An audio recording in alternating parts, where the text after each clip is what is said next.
For centuries, the galaxy had been quiet. Worlds had risen and fallen. Empires had clashed and collapsed, and countless species had spread among the stars.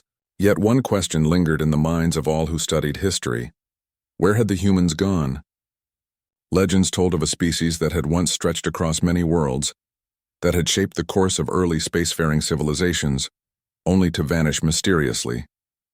Most had stopped looking for them, believing humanity to be nothing more than a ghost in the archives of galactic knowledge. Few had any real proof that humans had ever been as mighty as the stories claimed. In the outer reaches of the Andara sector, a small alien survey fleet floated silently through the void. Their sleek silver ships glided among the stars, scanning and recording data. Commander Tylan, a tall, blue-skinned alien with multiple eyes, stood on the bridge of the lead ship. He peered at the holomap, frowning. "There's something here," Tylan said, his voice low. The crew shifted uneasily. The readings on their instruments were strange. Not like the usual natural phenomena, not like asteroid fields or black holes. These were signals, structured, complex, deliberate. Lieutenant Nari tilted her head. "Butters, the coordinates are in the uncharted zone. That area has been empty for hundreds of years." "Yes," Tylan replied, "and yet these signals are intelligent. Someone, or something, is trying to communicate." The fleet's science officer, a small, multi-limbed alien named Rexo, studied the readings. "It's not like anything we know. The patterns, they are fast, precise, almost too perfect." Tylan's eyes narrowed. "Could it be one of the old human myths?" The crew laughed nervously. "Humans?" Nari said. "We've not seen humans for centuries. Even their worlds are gone. Why would they appear now?" Tylan did not answer. Deep down, he felt the same uneasy curiosity that Rexo did. There was something in the signals, a weight, a presence that made him respect them even without knowing their source. Far, far away from the watchful eyes of alien scouts, humanity had not vanished. Earth still existed, though cloaked and hidden. Humans had learned over centuries to master technology far beyond what any other species had dreamed of.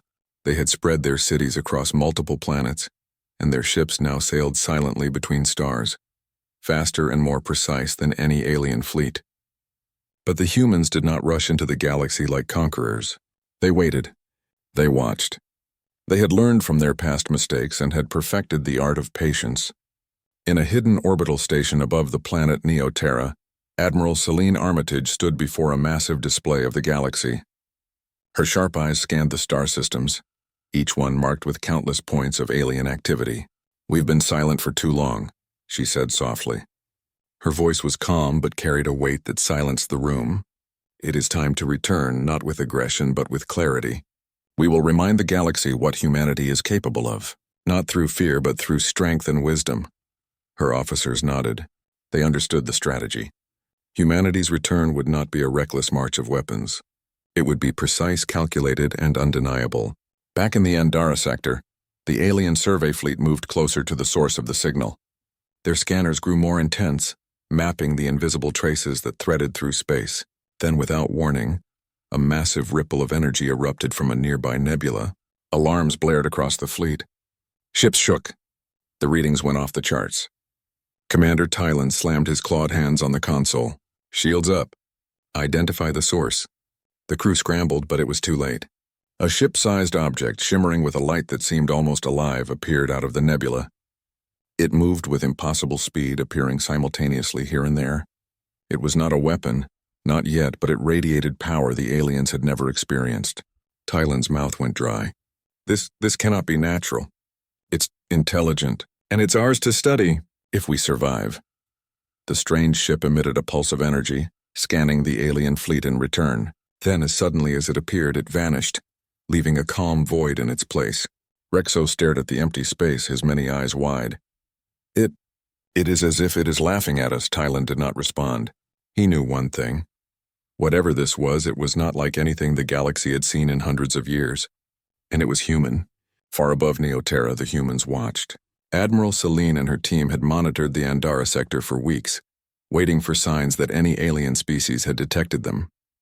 And now the first contact had been made, accidental yet revealing. "Report," Celine said to her communications officer, Lieutenant Mara.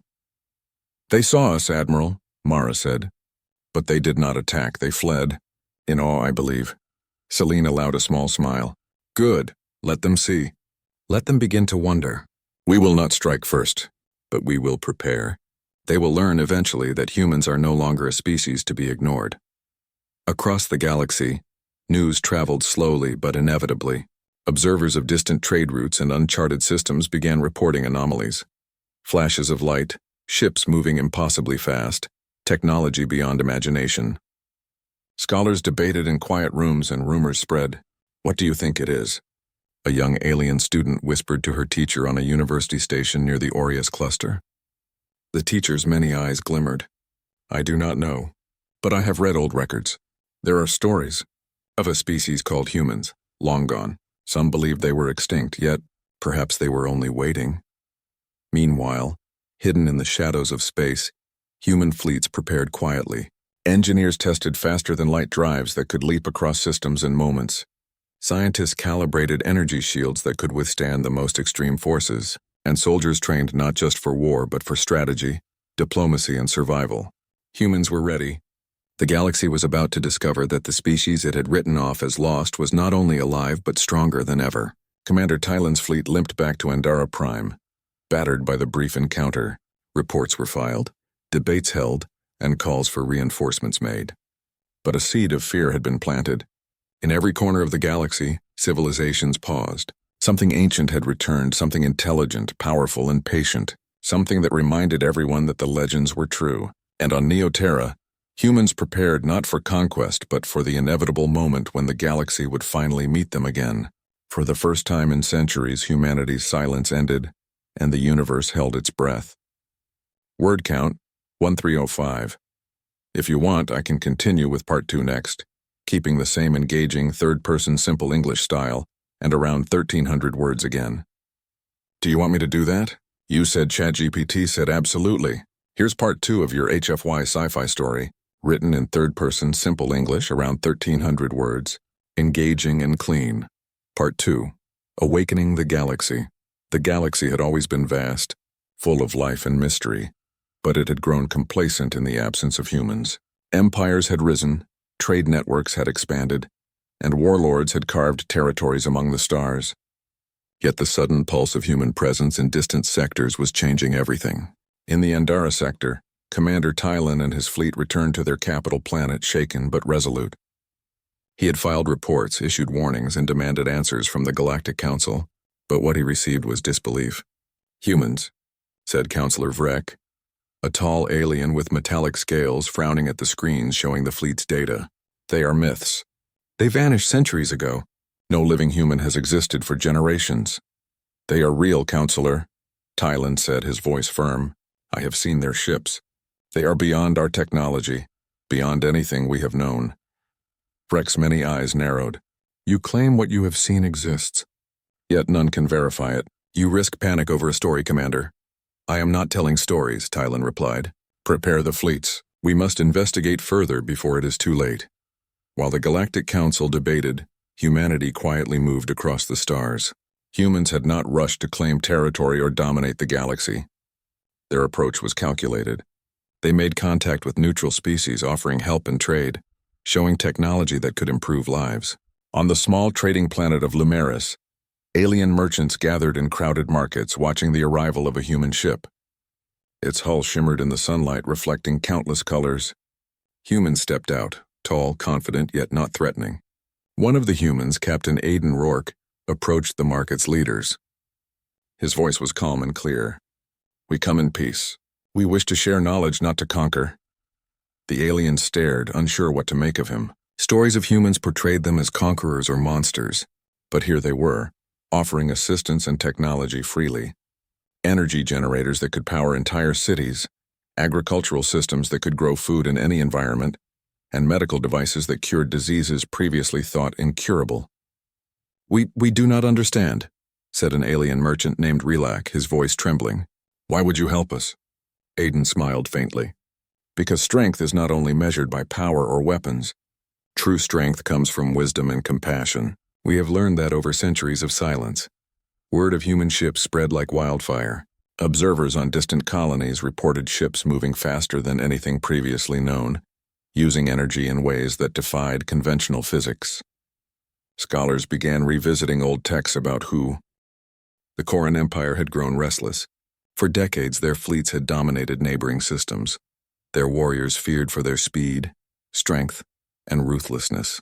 Yet the sudden reappearance of humans unsettled even the mightiest generals. Reports of human fleets appearing in distant sectors, aiding neutral worlds, and outsmarting raiders spread like wildfire. Emperor Vorak paced the crimson halls of his palace on Koran Prime. His claws clicked on the polished floors as he addressed his top commanders. Enough of hesitation. These humans, they are not just legends. They are alive and they are powerful. They manipulate alliances without lifting a weapon. That is unacceptable. We strike at them before they grow any stronger. The generals bowed, their faces tight with anxiety. Your Majesty, the humans have already shown strategies we cannot predict. Direct confrontation could be dangerous, one said cautiously. Vorak's eyes blazed. Danger is nothing. If we wait, they will unite the galaxy against us. Prepare the fleets. We go to war, not just to show our strength, but to eliminate the threat humans represent. Meanwhile, far from the Koran Empire, humanity continued their quiet expansion. Their ships moved with precision, exploring uncharted sectors, helping planets recover from natural disasters and establishing research and trade outposts. Humans were careful, deliberate, and always aware of the galaxy's attention. Admiral Celine Armitage stood on the bridge of the flagship Horizon. Her gaze swept the endless stars visible through the hull's transparent dome. We have noticed increased activity from the Koran Empire, she said. They see us as a threat, and they are preparing a fleet. Lieutenant Mara, her second-in-command, frowned. They will not attack lightly. Their fleets are massive, heavily armed, and aggressive. Even with our technology, Celine smiled faintly. Even with our technology, we cannot predict every move. But we can anticipate their strategy. We have studied them for centuries. We will not be reckless. Our advantage is precision, preparation, and intelligence. The humans had long ago perfected predictive simulations. Every possibility, every potential enemy maneuver, every environmental factor could be analyzed before any action was taken. They did not rush into battle. They outthought it. In the dark void near the Orcs Nebula, a Koran fleet gathered, hundreds of ships bristling with weapons, engines glowing ominously. Admiral Vorak's second-in-command, General Korik, issued orders to coordinate the massive fleet. We will strike where humans are weakest. Their alliances are not yet complete. We hit fast and we hit hard, but the humans were not unaware. Scout ships had observed the Quran mobilization. Celine reviewed the data on her holodisplay. They assume we will be vulnerable at the edge of the nebula, she said. But they do not know we have prepared there. We can turn their assumptions against them. The human fleet moved silently, cloaked by advanced stealth technology. Automated drones monitored Quran movements while the main fleet held position in deep space. Humans relied on more than weapons. They relied on strategy, patience, and adaptability. When the Koran fleet approached the nebula, expecting a weak human outpost, they were met with something extraordinary. Suddenly, decoy ships materialized, appearing as vulnerable targets. Koran missiles fired, striking the decoys, but the real human ships remained hidden. Energy pulses disrupted Koran targeting systems, forcing confusion and hesitation.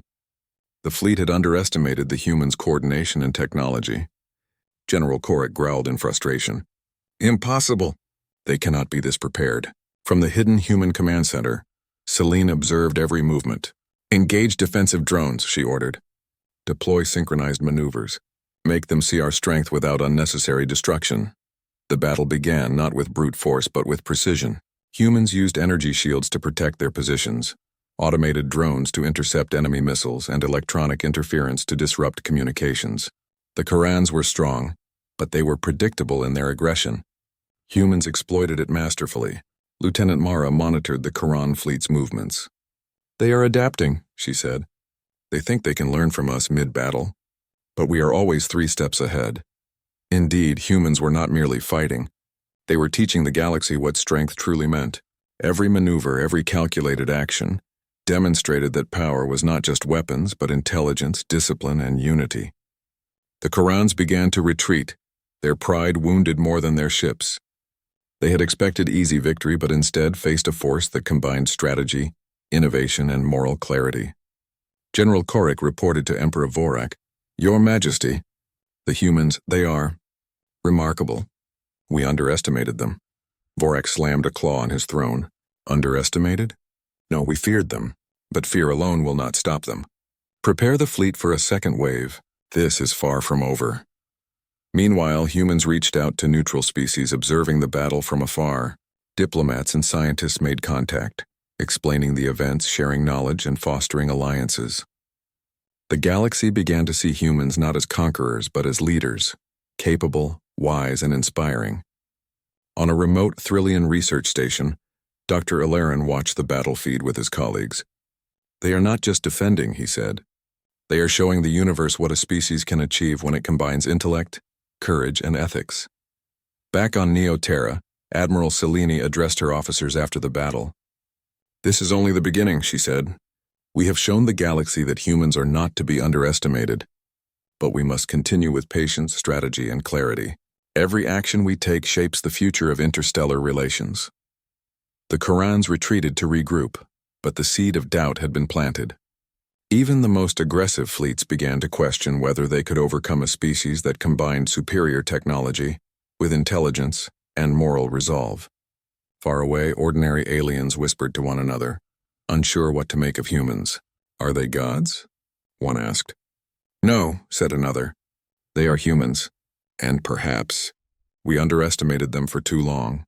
Even as the galaxy adjusted to humanity's return, humans did not celebrate. They knew the warlike empire would not surrender easily. And yet humanity's strength was not just in battle. It was in resilience, diplomacy, and the ability to inspire hope. Admiral Selene looked at the stars, calm but resolute. "The Korans will strike again," she said. "But we are ready. Humanity's return is not a threat. It is a promise. A promise that the galaxy can be better, stronger, and wiser if it chooses to embrace knowledge and courage." The universe had begun to remember humans, not as myths, not as ghosts, but as a living, breathing species capable of greatness. And as the shadows of old fears spread across the Koran Empire, humans prepared quietly, knowing that the battles to come would test not only their strength, but their ingenuity and character. The age of human awakening had begun, and the galaxy could not ignore it. Word count that 1305 if you want. I can continue with part 4, raising the stakes further, showing the coalition of allied civilizations, and building up to the decisive battle, all around 1,300 words in the same style. Do you want me to write part 4 now? You said, ChatGPT said absolutely. Here's part 4 of your HFY Sci-Fi story, written in third-person simple English around 1,300 words, engaging and clean. Part 4. The Turning Point. The galaxy was changing. Systems that had once been indifferent to each other now reached out, seeking human guidance, knowledge, and protection. The Koran Empire's shadow still loomed, threatening with fleets of unstoppable warships, but humanity's presence inspired others to act. On the neutral planet of Lysera, humans held a council with representatives from several species. Tall, slim beings from Thrillia, armored warriors from Graycon, and wise elders from the planet Ismeria gathered around a glowing table. Admiral Selene Armitage stood at the head, her calm eyes scanning the room. "We are not here to dominate," Selene said. "We are here to share knowledge, build cooperation, and prepare for the challenges ahead. The Korans will not stop, but together, we can ensure that no species is oppressed and that the galaxy can grow stronger." The leaders exchanged thoughtful looks. Many had lived in fear of the Korans for generations. Some had fought their attacks. All had stories of loss. Yet now they saw an opportunity. Humans had not only survived centuries of isolation, but they had returned more powerful and more strategic than anyone could imagine. Dr. Alarin, the Thrillian scientist, spoke. "Your technology is remarkable, Admiral. But it is not just technology. It is your vision, your way of thinking that inspires confidence. You give us hope." Selene nodded. "Hope is as important as shields or weapons. When the galaxy believes in itself, it becomes unstoppable. But we must remain vigilant. The Korans are patient and ruthless. We must plan carefully." Across the galaxy, human diplomats worked tirelessly. They offered energy systems to planets suffering from resource shortages, built medical facilities on worlds with widespread disease, and repaired damage from past conflicts. Each act of goodwill strengthened alliances and proved humanity's intentions. On Neoterra, Admiral Celine convened her senior officers. Captain Aidan Rourke leaned over the holographic star map. "The Corans are mobilizing again," he said. "Their fleet is massive, and this—" The galaxy held its breath. After decades of human silence, centuries of myths, and years of careful observation, humanity was no longer a secret.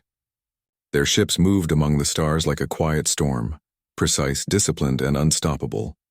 The Koran Empire, bitter and wounded from previous encounters, gathered its forces one last time. Emperor Vorak had sworn that humans would pay for defying him. Hundreds of massive warships converged near the Orion Rift, a dangerous sector of unstable stars and cosmic storms. The Korans hoped to trap humanity in the chaos, relying on their sheer numbers and brute force.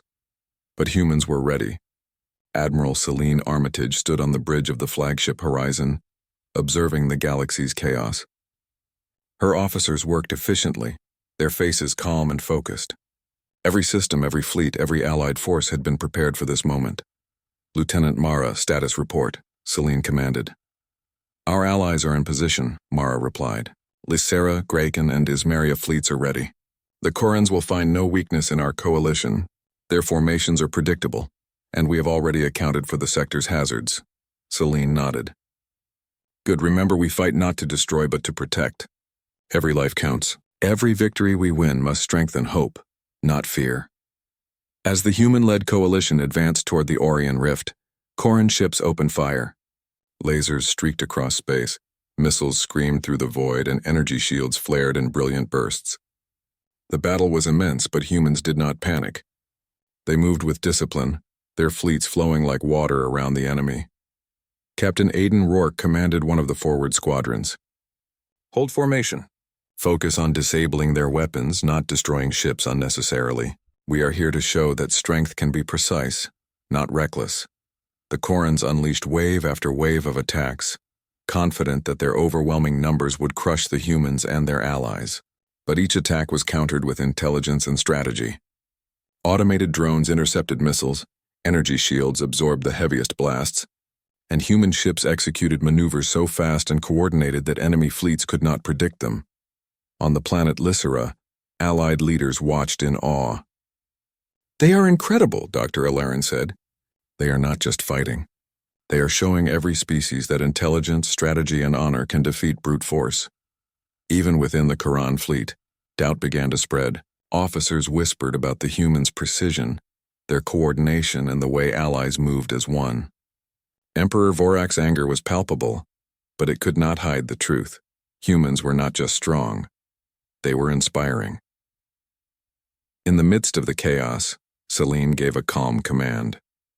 "Deploy the tactical pulse." A wave of energy radiated from the human flagship, disrupting Koran communications and coordination. Enemy ships faltered, collisions avoided by split-second human intervention, and the coalition moved forward in perfect unity. Captain Rourke's squadron disabled several key Koran warships without destroying them. "We show them mercy," Rourke said, "not because they are weak, but because restraint is true strength." The Koran fleet, now fractured and disorganized, began a reluctant retreat. Emperor Vorak roared in frustration as the human strategy unfolded perfectly. Their goal was not total annihilation, but a demonstration of moral and technological superiority. Celine watched from the bridge.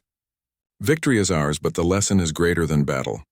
The galaxy must see that strength is not only about weapons, but about courage, intelligence, and honor." As the Korans withdrew, humans sent emissaries to occupied worlds, offering aid, protection, and opportunities for alliance. Planets that had feared the Koran's wrath now embraced humanity's guidance. Cities that had once been abandoned flourished again under human-led reconstruction and technology. Captain Rourke walked through a restored city on Lysera, observing children of multiple species playing together in the streets. Humans and aliens worked side by side, learning from one another and building a future of cooperation. "This is why we fight," Rourke said to Lieutenant Mara. "Not for dominance, not for revenge, but for the chance to create a galaxy where every species can grow and thrive." Mara smiled. "And the Korans? Will they ever accept this?" "They will learn," Rourke said. "Not by being forced, but by seeing that the galaxy can be better." Humanity's return is a promise of hope, and even they cannot ignore it forever. On Neoterra, Admiral Selene addressed her officers one last time. "The war is not over," she said. "There will always be challenges, but today we have shown that humanity's strength lies not in conquest, but in the ability to unite, inspire, and protect. That is the legacy we carry into the stars." Across the galaxy, civilizations once divided began forming alliances inspired by humans. Knowledge-sharing programs, trade networks, and scientific collaborations flourished. Energy from stars was harnessed efficiently. Medical breakthroughs cured long-standing diseases, and planets previously scarred by war were restored. The Korans, observing from the shadows, began to rethink their approach. Their empire could no longer rely solely on fear. The galaxy had witnessed something new, a species that combined unparalleled technology with intelligence, strategy, and morality. Humans had returned not just as warriors, but as leaders of progress. Even ordinary citizens across the galaxy spoke of humanity's achievements. "They are not gods," a young alien child said to her teacher on the planet Ismeria. "They are humans, and they have shown us that even small actions guided by intelligence and honor can change the stars." The Korans retreated to their homeworld, battered and humbled, while human fleets continued their work. They helped planets rebuild, trained allied forces in advanced strategies, and shared knowledge freely. Their influence spread not through fear, but through example. Captain Rourke looked at a holographic map of the galaxy, showing the networks of allies and trade routes humans had helped establish. "This is just the beginning," he said. "Our fleets, our knowledge, and our alliances will continue to grow. The galaxy will never forget humanity again." Admiral Selene nodded. "Indeed, after centuries of silence, humanity has returned. Not to conquer, not to destroy, but to guide, inspire, and protect. This is the new era of the stars." And so, the galaxy entered a time of unprecedented cooperation. Wars did not vanish and challenges remained, but a new standard had been set. Humanity had returned, stronger, wiser, and more powerful than ever, and their presence reminded every species that courage, intelligence, and morality could change the course of history. In the following years, human-led coalitions flourished. Trade and exploration expanded faster than ever. Scientific breakthroughs reshaped civilizations. Energy from stars was shared openly. Medicine reached even the most remote worlds, and cultural exchanges enriched countless societies. Even the Korans, once feared across the galaxy, learned to adapt. They realized that humans were not tyrants but leaders by example. Slowly, they became part of the network of cooperation, not through fear, but by acknowledging the value of humanity's vision. Captain Rourke visited one of the newly established research colonies on the outskirts of the galaxy. Children of multiple species were studying together, building machines, sharing ideas, and dreaming of new worlds. Rourke smiled, knowing that humanity's return had changed the course of the galaxy forever. "This is the reward," he said to Mara. "Not victory in battle, but victory in hope. Not control, but inspiration. We have returned, and now the galaxy is stronger because of it." Mara looked out at the stars. "After centuries of silence, humanity has reminded everyone what true power is. Not weapons, but wisdom. Not fear, but hope." Selene, watching the galaxy from Neoterra, allowed herself a quiet moment of satisfaction. "Humanity's silence was never weakness," she said softly. "It was preparation. And now we are ready to lead, to inspire, and to protect. The stars will never forget that humans have returned." And so after centuries of silence, humanity reclaimed its place in the galaxy. Their return was not marked by conquest or fear, but by guidance, unity, and hope. Civilization after civilization flourished, alliances strengthened, and a new era began, one where courage, intelligence, and morality shaped the stars themselves. The galaxy had remembered humanity, and in return, humanity had reminded the universe what it truly meant to be strong.